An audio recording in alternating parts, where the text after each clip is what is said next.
नमस्कार, अपना उत्तराखंड में आप सभी का स्वागत है। मैं हूं नीलू। करते हैं खबरों की शुरुआत और बुलेटिन में सबसे पहले बात आत्मनिर्भर उत्तराखंड की। तो देहरादून में आत्मनिर्भर उत्तराखंड कार्यक्रम में सीएम धामी शामिल हुए और इस कार्यक्रम में सीएम धामी ने राज्य के 25वें साल की विकास योजना पर चर्चा की। सीएम धामी ने कहा कि प्रधानमंत्री मोदी ने राज्य के 25 साल के विकास को लेकर विचार दिया। प्रधानमंत्री चाहते हैं कि उत्तराखंड सर्वश्रेष्ठ राज्य बने। वहीं देवस्थानम बोर्ड के मामले पर उन्होंने कहा कि मंत्रियों की सब कमेटी रिपोर्ट का अध्ययन करेगी और 2 दिन में सब कमेटी अपनी राय देगी। माननीय प्रधानमंत्री जी का भी जो विजन है कि 25 साल का जब हमारा राज्य होगा तो 25 साल का राज्य, उन्होंने एक हमारे सामने उसकी अवधारणा रखी।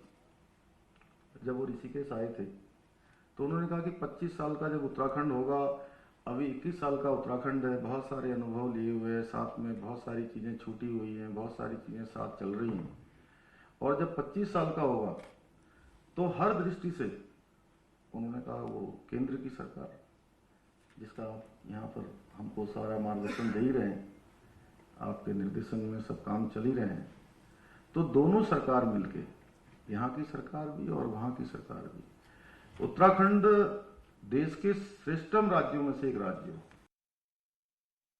हो। उसमें देखिए कमेटी की अंतिम रिपोर्ट आ गई है और अंतिम रिपोर्ट आने के लिए हम मंत्रिमंडल की एक समिति बना रहे हैं जो अगले 2 दिनों में उस रिपोर्ट का अध्ययन करेगी और उस रिपोर्ट का अध्ययन करने के बाद वो उस पर हम कार्रवाई करेंगे। और देवस्थानम बोर्ड के विरोध में तीर्थ पुरोहित आज सचिवालय कूच कर रहे हैं और ये लोग पिछले 1 साल से देवस्थानम बोर्ड भंग करने की मांग कर रहे हैं और इस बोर्ड का लगातार विरोध कर रहे हैं। तीर्थ पुरोहित सचिवालय के बाहर प्रदर्शन कर रहे हैं।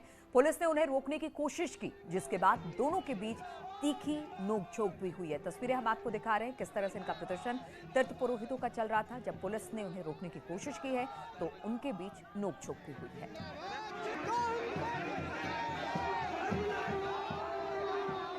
हमारी मांग कुछ नहीं है।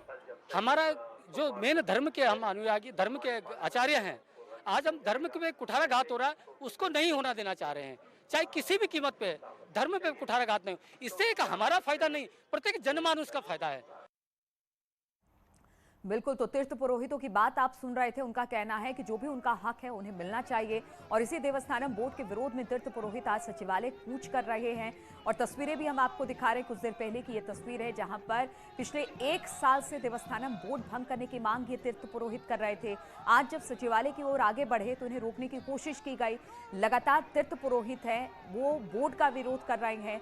तीर्थ पुरोहित सचिवालय के बाहर प्रदर्शन कर रहे थे, तभी पुलिस ने इन्हें रोकने की कोशिश की, जिसके बाद दोनों के बीच तीखी नोकझोंक हुई है। हालांकि सरकार की तरफ से ये कहा गया है कि खाई पावर कमेटी बना दी गई है और इसके बाद ही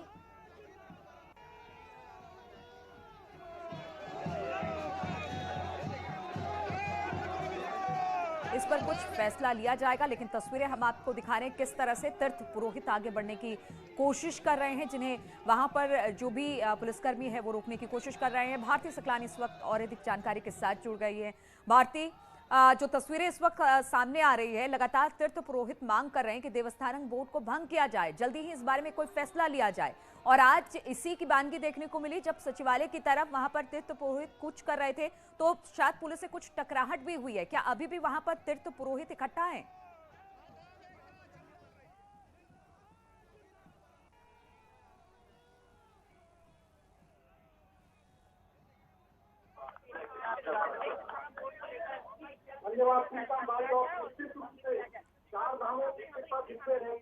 लगता है भारती तक आवाज नहीं पहुंच पा रही है। बातचीत करने की कोशिश करेंगे, लेकिन हम तस्वीरें आपको दिखा रहे हैं। तीर्थ पुरोहित इस वक्त भी सचिवालय के बाहर मौजूद हैं। उन्हें रोकने की, आगे बढ़ने नहीं देने की कोशिश की गई थी, जिसके बाद पुलिसकर्मियों से और तीर्थ पुरोहितों की आपस में झड़प हुई है। देवस्थानम बोर्ड को भंग करने की लगातार ये तीर्थ पुरोहित मांग कर रहे हैं और उनका कहना है कि काफी दिनों से ये मांग हो रही है, लेकिन उनके मांगे नहीं मानी जा रही है, जिसके बाद आज वो सचिवालय की तरफ कूच कर रहे थे जबकि ये झड़प हुई है। भारतीय हमारे साथ जुड़ गई। भारतीय, आवाज मिल रही है तो ये बताइए कि ये तीर्थ पुरोहित अब भी वहां पर सचिवालय के बाहर ही इकट्ठा है क्या?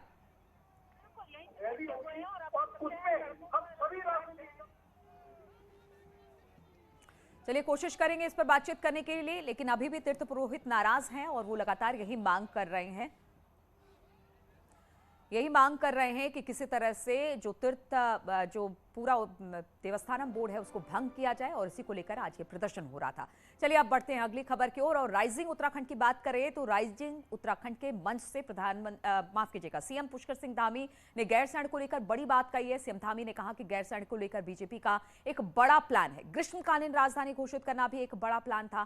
कांग्रेस ने अपनी सरकार में कुछ नहीं किया।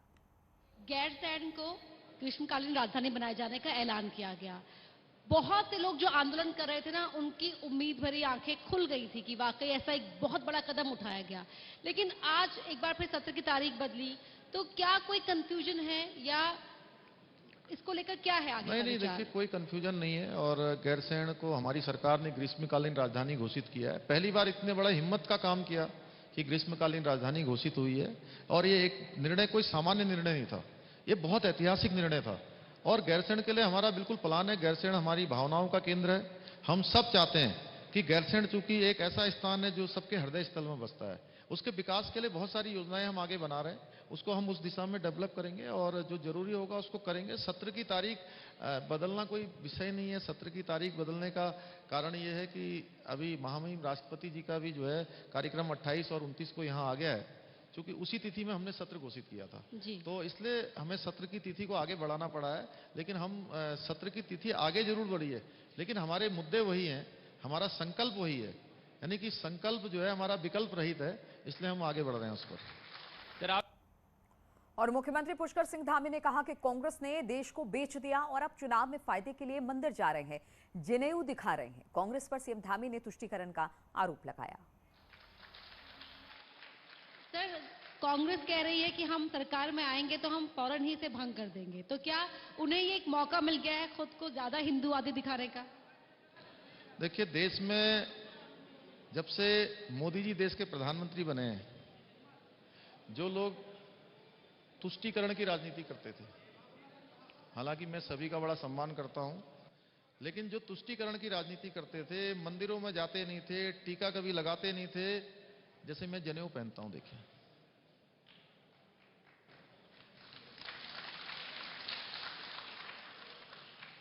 वो भी ये सब करने लगे हैं जो कभी नहीं करते थे। इसलिए जनता जानती है, और ना नौमन तेल होगा ना राधा नाचेगी। अच्छा, उसकी एक तस्वीर हमने उस दिन भी देखी जिस दिन प्रधानमंत्री केदारनाथ में थे। आप सभी लोग केदारनाथ में थे।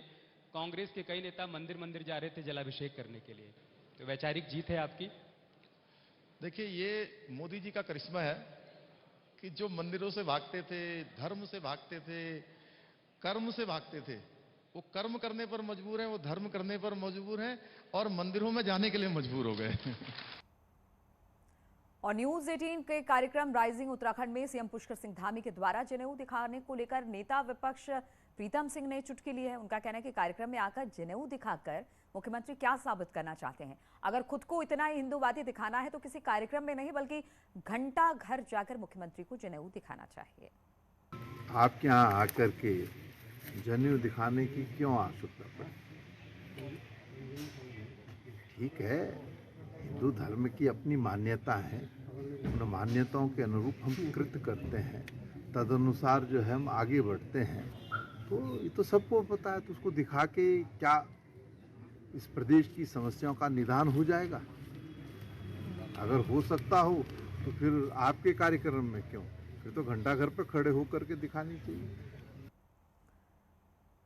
और राइजिंग उत्तराखंड के मंच पर हरीश रावत ने कहा कि उन पर शुक्रवार की छुट्टी का आरोप लगता रहा है, लेकिन अगर बीजेपी के लोग नमाज वाला नोटिफिकेशन दिखा दे तो राजनीति को छोड़ दूंगा। लेकिन आपने भी तो आते ही जब मुख्यमंत्री बने तो आपने भी कहा कि शुक्रवार को जो है छुट्टी रहा करेगी। हाँ, एक बात बताएं, आप तो सबको फांसते हैं, मगर आप भाजपा के झूठ में क्यों फंस गए? नहीं, मैंने तो बस इससे बड़ा झूठ मैंने तो आपको याद दिलाया। मैं भी तो आपसे कह रहा हूँ, मैं सावधान कर रहा हूँ। भाजपा का ये दुनिया का सबसे बड़ा झूठ है। पहली बात तो यह है, किसी ने मुझसे शुक्रवार के नमाज की छुट्टी के लिए कहा ही नहीं। दूसरी बात यह है कि मैं भाजपा को चीख चीख करके कह रहा हूं कि आप 2016 में मेरी सरकार ने ऐसा कोई नोटिफिकेशन निकाला है जिसमें जुम्मे की नमाज की छुट्टी होगी, उसको दिखा दीजिए, आपकी राह का कांटा हट जाएगा। हरीश रावत हाथ जोड़ करके उत्तराखंड वालों से माफी मांगेगा, राजनीति छोड़ देगा। और बीजेपी के राष्ट्रीय मीडिया प्रभारी और राज्यसभा सांसद अनिल बलूनी ने हरीश रावत पर तीखा हमला किया। बलूनी ने कहा कि पिछले चुनाव में वो दोनों सीटों से चुनाव हार गए थे, इसलिए इस बार चुनाव से पीछे हट रहे हैं और पुराने अनुभव से सीख रहे हैं। एक महत्वपूर्ण सवाल छूट गया है मेरा, हरीश रावत जी से जुड़ा हुआ ही है। हरीश रावत जी, चुनाव लड़वाने में मैं ज्यादा मेरी दिलचस्पी है इस बार, ये कह रहे हैं वो। अच्छा, पुराने अनुभव के कारण है। पिछले चुनाव में 2-2 सीट से हार गए थे, तो अच्छा पुराने चुनाव के अनुभव के आधार पर वो चुनाव अगर नहीं लड़ने की अगर आप कह रही हैं बात, ऐसा सोचते हैं तो वो ठीक ही सोच रहे होंगे। और त्रिवेंद्र रावत जी और हरीश रावत जी की जो मुलाकात हुई, तस्वीर भी छपी थी एक अभी कुछ दिन होती पहले। रहती है, अभी हमारी और हरीश रावत जी की भी तो मुलाकात हुई थी यहाँ पर। इसमें क्या है, राजनीति में हम लोग छुआछूत नहीं रखते हैं। हम इस तरह की भावना से नहीं चलते हैं कि किसी से मिलना नहीं है, किसी का हाथ नहीं पकड़ना। अभी हरीश रावत जी मुझे मिले थे आपके शो में, बहुत अच्छी तरह से मिले थे। हमारे कोई व्यक्तिगत रंजिश नहीं है, हमारी आइडियोलॉजिकल डिफरेंस है, हमारी विचारधारा के हमारे अंदर डिफरेंस है हम लोगों में, हमारा विकास काम करने के तरीके में डिफरेंस है, लेकिन कोई इंसान के तौर पे हमारी किसी से लड़ाई नहीं है। और उत्तराखंड राइजिंग के पावर गेम सेगमेंट में चर्चा के दौरान कैबिनेट मंत्री सुबोध उनियाल और प्रदेश अध्यक्ष गणेश गोदियाल ने बीच गर्मा गर्म बहस हो गई। बीजेपी ने पिछली हरीश रावत पर करप्शन का आरोप लगाया, तो कांग्रेस ने सरकार के एक मंत्री पर रिश्वत देकर नौकरी देने का आरोप लगा दिया। कि आपके एक मंत्री ने एक नौकरी के एवज में 10-10 और 15-15 लाख रुपए लिए, ये आरोप है, लिखित है। अगर आपको उपलब्ध कराना है तो मैं करा दूं उनकी लिखित कॉपी। उस पर क्या जांच हुई मुझे बता दिए। मुझे पहले जब आप कह रहे थे, जब आप कह रहे थे आरोप का जवाब दीजिए। नहीं, जब आप कह रहे थे मैंने बीच में नहीं। आरोप का जवाब लो ना फिर। अच्छा, एक नाम ले रहा हूँ। अच्छा, एक नाम ले रहा हूँ। एक सवाल मेरा आप दोनों से। यतीश्वरानंद ने सहकारिता विभाग में ये आरोप लगाया कि मंत्री 15-15 लाख रुपए लेकर नौकरियां दे रहे हैं। करने के बाद एक सवाल जब आप कह रहे थे मैंने बीच में नहीं कहा। आप मेरे प्रश्न को बरकरार नहीं कर सकते। आप दोनों से मेरा एक सवाल है। मैंने बीच में नहीं कहा। जब वो कह रहे थे मैंने बीच में नहीं कहा, लेकिन जब मैं कह रहा हूं तो बीच में मुझे जब आपने कहा कि एक विधायक आपकी पार्टी का विधायक एक मंत्री के खिलाफ मुख्यमंत्री को शिकायत लिख रहा है कि मंत्री आरोप 15 लाख में बेच रहा है। ये प्रदेश के युवाओं के साथ धोखा है। ये आपके नेताओं के अच्छे दिन के नारे के खिलाफ धोखा है और इसके लिए आपकी सरकार को माफी मांगनी चाहिए। मेरा एक सवाल आप दोनों से है। भ्रष्टाचार का इससे बड़ा प्रमाण हो ही नहीं सकता। दूसरा उदाहरण मेरा एक सवाल आप दोनों से। भ्रष्टाचार का दूसरा उदाहरण मेरा एक सवाल कोविड अध्यक्ष जी, कुंभ जैसे पवित्र मौके पर कोविड टेस्टिंग के नाम पर करोड़ों अरबों रुपए की ठगी कर दी गई। अब इसका भी जवाब सुन लो। कर दिया गया। इसका भी जवाब सुन सरकार उसकी जांच आपको डिबेट कर दिया, पॉइंट टू पॉइंट जवाब देना पड़ेगा। ये सरकार पॉइंट टू पॉइंट आपको जवाब देना पड़ेगा। लवादा आज कोविड के अंदर बदमाशी भी थी, इसको पकड़ने का काम पहने हुई है। ये कोविड को पकड़ने का काम स्वयं सरकार के मंत्री ने किया और सरकार के मंत्री के द्वारा ही जांच उठाई गई। और राइजिंग उत्तराखंड के मंच पर हरक सिंह रावत के राहुल गांधी के भाषण पसंद नहीं आने वाले बयान पर प्रीतम ने भी कटाक्ष किया। उन्होंने कहा कि जब राहुल गांधी पसंद नहीं थे तो फिर 2012 से 2017 तक वो क्यों सरकार में शामिल रहे। मैं एक बात कहना चाहता हूं, जब आप लीडर ऑफ ऑपोजिशन थे, आपने राहुल गांधी के भाषण को पसंद नहीं किया, तो आप 2012 से 17 के बीच में सरकार में क्यों रहे? ये प्रश्न उत्तराखंड के लोग और रुकेंगे यहाँ पर छोटे से ब्रेक के लिए, फौरन लौटते हैं।